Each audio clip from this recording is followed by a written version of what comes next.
അതുപോലെ തന്നെ കേട്ടിട്ടുള്ള മറ്റു ഇൻഷുറൻസ് ആണ് പബ്ലിക് ലയബിലിറ്റി ഇൻഷുറൻസ് പറയുന്നത്. അതിന്റെ ഒരു പ്രത്യേകതകൾ എന്തൊക്കെയാണ്? പബ്ലിക് ലയബിലിറ്റി എന്ന് പറയുമ്പോൾ നമ്മളിപ്പോൾ ഏതൊരു സ്ഥാപനമായാലും അവിടെ വരുന്ന കസ്റ്റമേഴ്സിന് എന്തെങ്കിലും പ്രോബ്ലംസ് ഉണ്ടായി കഴിഞ്ഞാൽ അവരെന്തെങ്കിലും ക്ലെയിം ചെയ്ത് നമ്മൾ കൊടുക്കേണ്ടി വരും. അപ്പോൾ അതിനെ പ്രൊട്ടക്റ്റ് ചെയ്യാൻ വേണ്ടിയിട്ടാണ് പബ്ലിക് ലയബിലിറ്റി. ഇതുപോലെ തന്നെ പബ്ലിക് ലയബിലിറ്റി തന്നെ ഈ വെഹിക്കിൾസിനും അത് തന്നെ ചെയ്യണത്. തേർഡ് പാർട്ടി എന്ന് പറയുന്നത് പബ്ലിക് ലയബിലിറ്റി ആണ്. അതുപോലെ നമ്മൾ മൂലം മറ്റുള്ളവർക്ക് വരുന്ന നാശനഷ്ടങ്ങൾ കവർ ചെയ്യുന്ന പ്രൊഡക്റ്റ് ഈ പബ്ലിക് ലയബിലിറ്റി ഇൻഷുറൻസ്. അപ്പോൾ അതിപ്പോൾ ഹോട്ടൽസ് ശരിക്കും പറഞ്ഞാൽ അവിടെ ഒരു ഫുഡ് കഴിച്ച് പോകുന്ന ആൾക്കാർക്ക് എന്തെങ്കിലും ഫുഡ് ഇൻഫെക്ഷൻ വന്ന് എന്തെങ്കിലും ഇഷ്യൂസ് വന്നു കഴിഞ്ഞാൽ അവർ നമ്മുടെ പേരിൽ കേസ് എടുത്തു കഴിഞ്ഞാൽ അതിനെ പ്രൊട്ടക്റ്റ് ചെയ്യാൻ പറ്റും. വലിയ ഹോട്ടലിലൊക്കെ സാധാരണ അവർ എടുക്കാറുണ്ട് എന്നാണ് എൻ്റെ അറിവ്. അതുപോലെ തന്നെ ഒരു സംഭവം പബ്ലിക് ലൈറ്റ് വരുന്ന ലിഫ്റ്റിലെ യാത്രക്കാർക്ക് നമുക്ക് ആർക്കും അറിയില്ല. ലിഫ്റ്റിൽ എന്തെങ്കിലും പ്രശ്നം വന്നാൽ നമുക്ക് അവരെ കേസ് കൊടുക്കാൻ പറ്റും. പക്ഷേ ഇന്ന് ലിഫ്റ്റിന് ലൈസൻസ് കിട്ടണമെങ്കിൽ ലിഫ്റ്റ് ഇൻഷുറൻസ് എടുത്തിരിക്കണം, ഇല്ലാണ്ട് ലിഫ്റ്റിന് ലൈസൻസ് കൊടുക്കില്ല. ഇപ്പം അങ്ങനെ ഒരു ഇതുണ്ട്. അപ്പം അതുപോലെ തന്നെ ലിഫ്റ്റിന് ഇൻഷുറൻസ് കൊടുക്കുന്നത് ഇത് തന്നെ പബ്ലിക് ലയബിലിറ്റി ആണ്. ഇപ്പോൾ ഉദാഹരണം എന്ന് പറഞ്ഞാൽ നമ്മുടെ വീട്ടിൽ ഒരു തെങ്ങ് കയറാൻ ഒരാൾ വന്നിട്ടുണ്ടെങ്കിൽ 12 അടി ഹൈറ്റിൽ നിന്ന് മേലെ നിന്നാണ് അദ്ദേഹം വീണെന്നുണ്ടെങ്കിൽ അദ്ദേഹത്തിൻ്റെ കംപ്ലീറ്റ് ചെലവും നമ്മൾ വഹിക്കേണ്ടി വരും. അപ്പോൾ അവിടെ WC എന്ന് പറഞ്ഞാൽ വർക്ക്മെൻ കോമ്പൻസേഷൻ എന്നൊരു പോളിസി നമ്മൾ ഒരു വീട്ടുകാരെ എടുത്തു വെച്ചിട്ടുണ്ടെങ്കിൽ ഇങ്ങനത്തുള്ള ഈ ആൾക്ക് മാത്രമല്ല എന്ത് പണിക്ക് ആൾ വന്നാലും അവരെ കവർ ചെയ്യാം. അത് അൺലിമിറ്റഡ് എമൗണ്ട് WC. അയാൾക്ക് ഡെത്ത് സംഭവിച്ചു കഴിഞ്ഞാൽ കോടതി വിധിക്കുന്ന എമൗണ്ട് ഇൻഷുറൻസ് കമ്പനി കൊടുക്കും. നമ്മൾ ഇങ്ങനത്തെ ചെറിയ കാര്യങ്ങൾ ചെയ്തു കഴിഞ്ഞാൽ നമ്മളാണ് ആ വ്യക്തിക്ക് എന്തെങ്കിലും സഹായിച്ചാൽ ചെറിയൊരു എമൗണ്ട് നമുക്ക് കൊടുക്കുന്നത്. പക്ഷെ കോടതി ത്രൂ വഴിയാണെങ്കിൽ അത് ഹ്യൂജ് എമൗണ്ട് അവരുടെ കുടുംബത്തേക്ക് കിട്ടും. അപ്പം ഇൻഷുറൻസ് എന്ന് പറഞ്ഞാൽ ഒരുപാട് ശ്രദ്ധിക്കേണ്ട കാര്യങ്ങളാണ് നമ്മൾ. അപ്പോൾ life insurance, health insurance, vehicle insurance, public liability insurance കൂടാതെ മറ്റെന്തെല്ലാം ഇൻഷുറൻസ് ആണ് ഒരു മനുഷ്യൻ എന്ന നിലയ്ക്ക് നമ്മൾ ജീവിക്കാൻ ഉതകുന്ന രീതിയിൽ എടുക്കേണ്ട ഇൻഷുറൻസ്? ഏതൊരു സ്ഥാപനത്തിനും ഒരു റിസ്ക് മാനേജ്മെന്റ് എന്നൊരു സംഭവമുണ്ട്.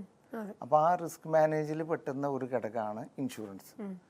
അതാരും അധികം ആൾക്കാർ ബാങ്ക് ലോൺ ഉണ്ടെങ്കിൽ ബാങ്കുകാരെ നിർബന്ധിക്കുമ്പോൾ അവർ ലോൺ കൊടുത്ത എമൗണ്ടിന് മാത്രം അവർ ഇൻഷുർ ചെയ്യും. പക്ഷെ ഒരു ക്ലെയിം ഇപ്പോൾ കഴിഞ്ഞ റീസെൻ്റായിട്ട് ഫ്ലഡ് വന്നപ്പോൾ ഒരുപാട് ആൾക്കാർക്ക് ക്ലെയിം റിജക്റ്റ് ചെയ്തു. റീസൺ എന്താ വെച്ചാൽ ലോൺ എമൗണ്ടിന് മാത്രമാണ് അവർ ഇൻഷുർ ചെയ്തിട്ടുള്ളൂ. ആക്ച്വലി അവരുടെ സ്റ്റോക്ക് അതിലും കൂടുതലായിരിക്കും. അപ്പം അവർ അണ്ടർ കോട്ട് ചെയ്ത് എടുത്തു എന്നുള്ള റീസൺ കൊണ്ട് ക്ലെയിം റിജക്റ്റ് ചെയ്തു. അപ്പോൾ അത് വരാണ്ടിരിക്കാൻ നമ്മൾ ഫുൾ എമൗണ്ടിലെ ബുക്സിൽ കാണിക്കുന്ന ഫുൾ എമൗണ്ട് കാണിച്ചുകൊണ്ട് ഇൻഷുറൻസ് എടുക്കണം എന്നാണ് എനിക്കതിൽ പറയാനുള്ളത്. ബാങ്കുകാർ മാത്രം നോക്കി കഴിഞ്ഞാൽ ബാങ്കിൻ്റെ പോളിസി പോലും നമ്മൾ കാണാറില്ല. അവർ ബാങ്കിൽ ഇരിക്കുള്ളൂ. ബാങ്ക് ലോൺ കൊടുക്കുമ്പോൾ ബാങ്കുകാർക്ക് നിർബന്ധമാണ് ഒരു ഇൻഷുറൻസ് വേണം. അവർക്ക് എന്തെങ്കിലും ഒരു ഇൻഷുറൻസ് കിട്ടാൻ മതി. പക്ഷെ ക്ലെയിം വരുന്ന കാര്യത്ത് കിട്ടില്ല. എനിക്ക് ഒരുപാട് കുറച്ച് ഇതെന്ന് പറഞ്ഞാൽ നമ്മൾ കഴിഞ്ഞ ഫ്ലഡിന് 2-3 ഷോപ്പുകൾ ഞാൻ ചെയ്ത ഷോപ്പുകൾ വലിയ എമൗണ്ടുകൾ എനിക്ക് കൊടുക്കാൻ പറ്റി. അവരത്തെ 20,000 രൂപ പ്രീമിയം അടച്ചവർക്ക് 1.25 കോടി രൂപയൊക്കെ ക്ലെയിം വളരെ സിമ്പിളായിട്ട് കൊടുക്കാൻ പറ്റി. അപ്പോൾ അത് ഞാൻ കൊടുത്തത് മാത്രമേ കൊടുത്തിട്ടുള്ളൂ. ബാക്കിയുള്ളവരൊന്നും ബാങ്ക് ത്രൂ എടുത്തതാണ് ആയതുകൊണ്ട് ക്ലെയിം കിട്ടാണ്ട അവസ്ഥ വന്നിട്ടുണ്ടായിരുന്നു. അപ്പം അത് എപ്പോഴും ഇൻഷുറൻസ് എടുക്കുമ്പോൾ കുറേ കാര്യങ്ങൾ നമ്മൾ ശ്രദ്ധിക്കണം. ആരെങ്കിലും നിർബന്ധത്തിന് വഴങ്ങി എന്തെങ്കിലും ഒരു ഇൻഷുറൻസ് എടുക്കാണ്ട് അതിനെക്കുറിച്ച് പഠിച്ചിട്ട് അതിൻ്റെ ഫീച്ചേഴ്സും ബെനിഫിറ്റുകളൊക്കെ മനസ്സിലാക്കി ഇൻഷുറൻസ് എടുക്കണം എന്നാണ് ഞാൻ പബ്ലിക്സിനോട് പറയാനുള്ള. സാർ, അപ്പോൾ ഇത്രയും നേരം നമ്മൾ ഒരുപാട് ഇൻഷുറൻസിനെ കുറിച്ച് മനസ്സിലാക്കി, അതിൻ്റെ ആവശ്യകത, എടുക്കേണ്ടതിൻ്റെ ആവശ്യകതയെക്കുറിച്ച് മനസ്സിലാക്കി. അപ്പോൾ മാവേലി പ്രൊഡൻഷ്യൽ പ്രൈവറ്റ് ലിമിറ്റഡിൽ ഇപ്പോൾ എത്രത്തോളം സ്റ്റാഫ് ഉണ്ട്, എത്രത്തോളം ക്ലയൻസ് നമുക്ക് ഉണ്ട്? 2 ബ്രാഞ്ചാണ്, ഓഫീസാണ്. ഒന്ന് കല്ലൂരിലും ഒന്ന് ചാലക്കുടിയിലും. ഞങ്ങൾക്കൊരു 8 സ്റ്റാഫുകളുണ്ട്. ഞങ്ങളുടെ ഒരു പ്രത്യേകത എന്ന് വെച്ചാൽ കസ്റ്റമറിന് സർവീസ് ബെസ്റ്റായിട്ട് കൊടുക്കാമെന്നുള്ളതാണ് ഞങ്ങളുടെ main customer satisfaction, customer king. അപ്പം അവർക്ക് എപ്പോഴും പുതിയ ഇപ്പോൾ ഒരു ഹെൽത്ത് ഇൻഷുറൻസ് എന്ന് പറഞ്ഞാൽ പലരും ചോദിക്കുമ്പോൾ ഹെൽത്ത് ഇൻഷുറൻസ് ഞങ്ങളുടെ അടുത്തുണ്ട്. പക്ഷെ ഒരു ക്ലെയിം വരുന്ന നേരത്തെ അവർക്ക് എന്തൊക്കെ അതിൽ പ്രശ്നങ്ങൾ വരുന്നുണ്ടെന്നുള്ളത് അവരറിയില്ല. അപ്പം നമ്മൾ കാലത്തിനനുസരിച്ച് പ്രോഡക്റ്റുകളും നമ്മൾ അപ്ഗ്രേഡ് ചെയ്ത് കൊടുക്കണം. അപ്പോൾ ഞങ്ങളത് കൂടുതലും ശ്രദ്ധിക്കാൻ എപ്പോഴും അവർ പുതിയ പ്രോഡക്റ്റുകളും അതിലേക്ക് അവരെ പോർട്ട് ചെയ്യിക്കും. അപ്പോൾ അത് അവർക്ക് ബെനിഫിറ്റുകൾ കൂടുതലാവുള്ളൂ. സർ, നമുക്കറിയാം ഒരുപാട് ഇൻഷുറൻസ് കമ്പനികൾ കൂണ് പോലെ പൊട്ടിമുളക്കുന്ന ഒരു സ്ഥലമാണ് നമ്മുടെ കേരളം എന്ന് പറഞ്ഞാൽ. അപ്പോൾ ആ ഒരു ഇത്രയും ഇൻഷുറൻസ് മേഖലയിൽ ആ ഒരു ഇൻഡസ്ട്രിയിൽ മാവേലി പ്രൊഡൻഷ്യൽ പ്രൈവറ്റ് ലിമിറ്റഡ് എങ്ങനെയാണ് യുണീക്ക് ആവുന്നത്, അല്ലെങ്കിൽ എങ്ങനെയാണ് ക്ലയൻസിനെ സാറ്റിസ്ഫൈ ചെയ്യിപ്പിക്കുന്നത്? മാവേലി ഇൻഷുറൻസ് പ്രൊഡക്റ്റുകൾ പല കമ്പനികളും നമ്മൾ റെക്കമെൻഡ് ചെയ്യാറുണ്ട്. പക്ഷേ ഇതിലുപരി നമ്മൾ കസ്റ്റമറിന് നല്ല സർവീസ് കിട്ടുന്ന പ്രൊഡക്റ്റുകൾ സെലക്ട് ചെയ്ത് നമ്മൾ കൊടുക്കുന്നു. അപ്പം അവർക്ക് എന്തെങ്കിലും ആവശ്യം വന്നു കഴിഞ്ഞാൽ അവരുടെ കൂടെ നിന്നുകൊണ്ട് ആ ക്ലെയിം പ്രോസസ്സ് കഴിഞ്ഞ് വരെ ഞങ്ങൾ അത് മോണിറ്റർ ചെയ്ത് അവർക്ക് വാങ്ങിച്ചു കൊടുക്കാൻ ഞങ്ങളുടെ ടീമും നന്നായിട്ട് സപ്പോർട്ട് ചെയ്യുന്നുണ്ട്. പലപ്പോഴും ശ്രദ്ധിച്ചിട്ടുണ്ടെങ്കിൽ നമുക്ക് മനസ്സിലാക്കാൻ പറ്റും, ഇൻഷുറൻസ് എടുപ്പിക്കാനായിട്ട് ആൾക്കാർ ഭയങ്കരമായിട്ട് ജാഗ്രതയായിട്ട് അവർ വന്ന് നമ്മുടെ അടുത്തെല്ലാം ചെയ്യിപ്പിക്കും. പക്ഷെ എന്തെങ്കിലും സർവീസ് ആവശ്യമായിട്ട് വരുമ്പോഴായിരിക്കുള്ളൂ അവർ ഓരോ കാര്യങ്ങൾ പറഞ്ഞിട്ട് ചിലപ്പോൾ ഒഴിഞ്ഞു മാറുന്നത്. അതിൽ പറഞ്ഞൊരു കാര്യം വളരെ വാല്യുബിളാണ്. നമ്മൾ ഇൻഷുറൻസ് പല ആൾക്കാരും ഒരു താൽക്കാലിക ജോലിയായിട്ട് ഏജന്റുമാരായിട്ട് വരും. അവരെന്തെങ്കിലും നല്ല ജോലി കിട്ടുമ്പോൾ അവരത് ഇട്ടിട്ട് പോകും. അപ്പം അങ്ങനത്തെ ആൾക്കാരുടെ അടുത്ത് എനിക്ക് തന്നെ അറിയുമ്പോഴാണ് അത് സർവീസിൽ നിന്ന് കിട്ടുന്നില്ല, അയാളിപ്പോൾ എവിടെയെന്ന് അറിയില്ല ആ ഏജൻറ്റ്. അപ്പോൾ അങ്ങനെ കുറേ ഇഷ്യൂസ് ഉണ്ട്. അപ്പോൾ നമ്മൾ ഒരു കസ്റ്റമർ ഒരു ഇൻഷുറൻസ് പ്രോഡക്റ്റ് എടുക്കുമ്പോൾ അയാൾക്ക് നല്ല സർവീസും റിലയബിൾ ആളായിട്ട് ഉള്ള അടുത്തുനിന്ന് ഇൻഷുറൻസ് എടുക്കാനേ പറയുള്ളൂ. അപ്പോൾ തീർച്ചയായിട്ടും നമുക്ക് വിശ്വസിച്ച് ഇൻഷുറൻസ് എടുക്കണമെന്നുണ്ടെങ്കിൽ അത് ഏത് ഇൻഷുറൻസ് ആയാലും എടുക്കുന്നത് തീർച്ചയായിട്ടും നമുക്ക് സമീപിക്കാവുന്ന ഒരു കമ്പനിയാണ് മാവേലി പ്രൊഡൻഷ്യൽ പ്രൈവറ്റ് ലിമിറ്റഡ്.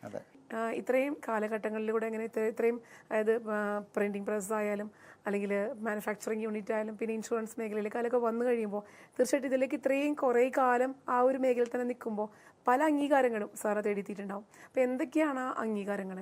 ഞാൻ ആദ്യം യുണൈറ്റഡ് ഇന്ത്യയിലാണ് എൻ്റെ എന്താ പറയുക ഇൻഷുറൻസ് കരിയർ ആരംഭിച്ചത്. എനിക്ക് തോന്നുന്നു ഇപ്പം ഒരു 37 ഇയേഴ്സ് ആയി എക്സ്പീരിയൻസ്. അതിൽ നിന്ന് കൂടെ നിന്നുകൊണ്ട് പല കമ്പനികളിലും പല ട്രെയിനിങ്ങുകളും പല ഇതുകളും നമ്മൾ പഠിച്ചുകൊണ്ടാണ് എനിക്ക് കൂടുതൽ പല ഇൻഷുറൻസിലെ പല പ്രൊഡക്റ്റുകളെ കുറിച്ചിട്ട് അറിയാനും ബാക്കിയുള്ളവർക്ക് അത് പറഞ്ഞു കൊടുക്കാനും സാധിച്ചത്. എനിക്ക് യുണൈറ്റഡ് ഇന്ത്യയിൽ ഞാനും എൻ്റെ വൈഫും ലൈസൻസ് ഹോൾഡറായിരുന്നു അന്ന്. അപ്പം ഞങ്ങൾക്ക് രണ്ടാളും യുണൈറ്റഡിൻ്റെ ഒരു യുമാക്സ് അവാർഡ് എന്ന് പറഞ്ഞിട്ടൊരു കാറ്റഗറിയാണ്. അതിൽ 8 സ്റ്റാർ ആയിട്ട് അന്ന കാലത്തുകളൊക്കെ റെഗുലർ എല്ലാ കൊല്ലം കിട്ടിക്കൊണ്ടിരിക്കുന്നുണ്ട്. ഇപ്പം ഞങ്ങൾ മറ്റേ HDFC എയർകോൻ്റെ അതിൻ്റെ ടോപ്പ് ക്ലബ് മെമ്പറാണ്. അതുപോലെ തന്നെ നമ്മൾ ഈ BNI എന്ന് പറഞ്ഞ ഓർഗനൈസേഷനിൽ മെമ്പർഷിപ്പ് എടുക്കാൻ എനിക്ക് സാധിച്ചു. 6 വർഷം മേലെയായി BNIയിൽ ഇത് ചെയ്യണം. അതിൽ ശരിക്കും പറഞ്ഞാൽ എനിക്ക് വലിയ വലിയ ബിസിനസ് ഓണേഴ്സായിട്ട് കണക്ട് ചെയ്യാനും അവരിലൂടെ ബിസിനസ് ഡെവലപ്പ് ചെയ്യാനും എനിക്ക് സാധിച്ചിട്ടുണ്ട്. ഈ ഒരു മേഖലയിൽ കിട്ടേണ്ട അംഗീകാരങ്ങളെല്ലാം സാറിന് കിട്ടിയിട്ടുണ്ട്. സാർ വളരെ സാറ്റിസ്ഫൈഡ് ആണ്. ഇനിയും അംഗീകാരങ്ങളുമായിട്ട് മുന്നോട്ട് പോകാൻ സാധിക്കട്ടെ. പിന്നെ ചോദിക്കുകയാണെങ്കിൽ ഇപ്പം ഇത്രയും വന്ന് നിൽക്കുന്നു, ഇനി ഇതിൽ കൂടുതൽ എന്തൊക്കെ എക്സ്പാൻഷൻസ് ആണ് സാറ് ഉദ്ദേശിക്കുന്നത്? എനിക്ക് എൻ്റെ ഒരു ആഗ്രഹം എന്ന് വെച്ചാൽ നമ്മൾ ഈ ഇൻഷുറൻസ് സെക്ടറിൽ ഒരുപാട് ഏജൻറ്റുമാർ എങ്ങെത്താണ്ട് അവിടെ ഇവിടെയൊക്കെ തിരിച്ച് ചെയ്ത് ഒരു അച്ചീവ്മെൻറ്റിലേക്കൊന്നും എത്താണ്ട് നടക്കുന്നുണ്ട്. അവരെയൊക്കെ ഒരു ഇതിലേക്ക് കൊണ്ടുവന്ന് അവർക്ക് വലിയൊരു റിട്ടേൺസ് കിട്ടുമെന്നും അവർക്കൊരു പ്രൊട്ടക്ഷൻ കിട്ടുന്ന ഒരു രീതിയിലേക്ക് മാവേലി വളർത്തിക്കൊണ്ടുവരുന്ന ഒരു ആഗ്രഹമുണ്ട്. അതായത് ഒരു സംരംഭം അല്ലെങ്കിൽ ഇപ്പോൾ ഇങ്ങനത്തെ ഒരു റിസ്ക് ഫ്രീ ആയിട്ടുള്ള അല്ലെങ്കിൽ നോ ഇൻവെസ്റ്റ്മെന്റ് ആയിട്ടുള്ള ഒരു ബിസിനസ് തുടങ്ങണമെന്ന് ആഗ്രഹിക്കുന്നവർക്ക് ഒരു നല്ലൊരു മെസ്സേജ് കൊടുക്കുന്ന രീതിയിലാണ് അടുത്തൊരു എക്സ്പാൻഷൻ സാർ ഉദ്ദേശിക്കുന്നത് അല്ലേ? Better life with better health. തീർച്ചയായിട്ടും ബെറ്റർ ലൈഫ് കിട്ടണമെങ്കിൽ ബെറ്റർ ഹെൽത്ത് നമുക്ക് മസ്റ്റാണ്. അതിനിടയിൽ ലൈഫിനിടയിൽ ഇൻഷുറൻസ് എടുക്കുക എന്ന് പറയുന്നത് പലപ്പോഴും പലരിലും ചിന്ത വരുന്നത് അത് ആവശ്യമാണോ അല്ലെങ്കിൽ അനാവശ്യമാണോ എന്നാണ്. പക്ഷേ അത് അത്യാവശ്യമാണ് എന്നതിന് ഉത്തരം തന്നിരിക്കുന്നത് നമ്മുടെ മാവേലി പ്രൊഡൻഷ്യൽ പ്രൈവറ്റ് ലിമിറ്റഡിൻ്റെ CEO ആയ നെൽസൺ സാറിൻ്റെ ഇന്നത്തെ വിശേഷങ്ങളാണ്. സാർ ഒരുപാട് വിശേഷങ്ങൾ നമ്മളുമായി പങ്കുവച്ചു. ഇൻഷുറൻസ് എടുക്കുന്നതിൻ്റെ ആവശ്യകതയും അതിൻ്റെ ബെനിഫിറ്റ്സും അതിൻ്റെ കാറ്റഗറീസും അതിൻ്റെ പോസിബിലിറ്റീസും ഒക്കെ നമുക്ക് പറഞ്ഞു തന്നു. അപ്പോൾ തീർച്ചയായിട്ടും ഇൻഷുറൻസ് എടുക്കാത്തവർ കമ്പനിയുമായിട്ട് ബന്ധപ്പെടുക. ഒരുപാട് ഫെസിലിറ്റീസ് നമ്മളത് യൂസ്ഫുൾ ആക്കുക.